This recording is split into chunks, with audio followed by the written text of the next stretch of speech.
Corse. L'objectif, ouvrir le milieu naturel pour favoriser le développement de certaines espèces. Le reportage de Solange Graziani et Victor Bachtik. Le feu crépite sous haute surveillance dans cette forêt communale d'Albertache. Une vingtaine d'hommes participent à cette opération. 12 d'entre eux suivent une formation pour devenir chefs de chantier. Une fois habilités, ces stagiaires pourront à leur tour employer la technique du brûlage dirigé dans leur travail, comme ce pompier commandant à l'USC 5 de Corté. Fabrice, ce que je veux bien, c'est que tu continues à réaligner la bande en allant vers lui et comme ça, on continue de progresser.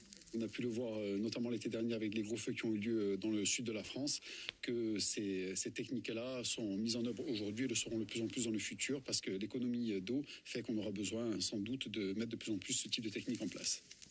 Attention, cette opération ne s'improvise pas. Tout est pris en compte, la température de l'air, le taux d'humidité, le vent, l'inclinaison du terrain et bien sûr le type de végétation.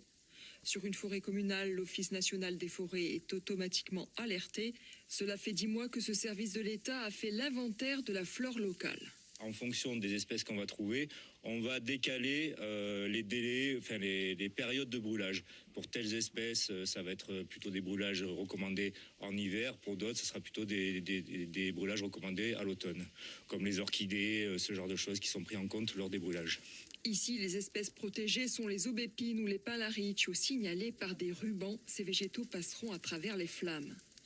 Ce sont les chasseurs d'Albertache, appuyés par leur fédération, qui ont sollicité ce brûlage dirigé. La Fédération des chasseurs entreprend depuis maintenant plus de 2 ans des ouvertures de milieux pour favoriser la biodiversité et la biodiversité qu'on appelle ordinaire, c'est-à-dire les espèces gibiers comme la perdrix rouge ou le lièvre corse. Là, la collaboration de l'ONF a été essentielle. Une fois ouvert, ce milieu naturel sera à nouveau exploité par un éleveur. Quant aux pompiers, ils trouvent le moyen d'approfondir leurs connaissances. Le fait de brûler en hiver, ça permet de mieux connaître le feu, mieux connaître la réactivité des différents végétaux et de comprendre davantage son comportement de façon à être plus efficace l'été lorsque l'on est confronté à des incendies, trouver ses points faibles et pouvoir du coup le combattre plus efficacement. Les pompiers comme les sapeurs forestiers font du brûlage dirigé sur tout type de terrain, petit et gros maquis. Cette intervention en milieu forestier a pour cadre la majestueuse Paglia Orbe et le sommet du Cinto.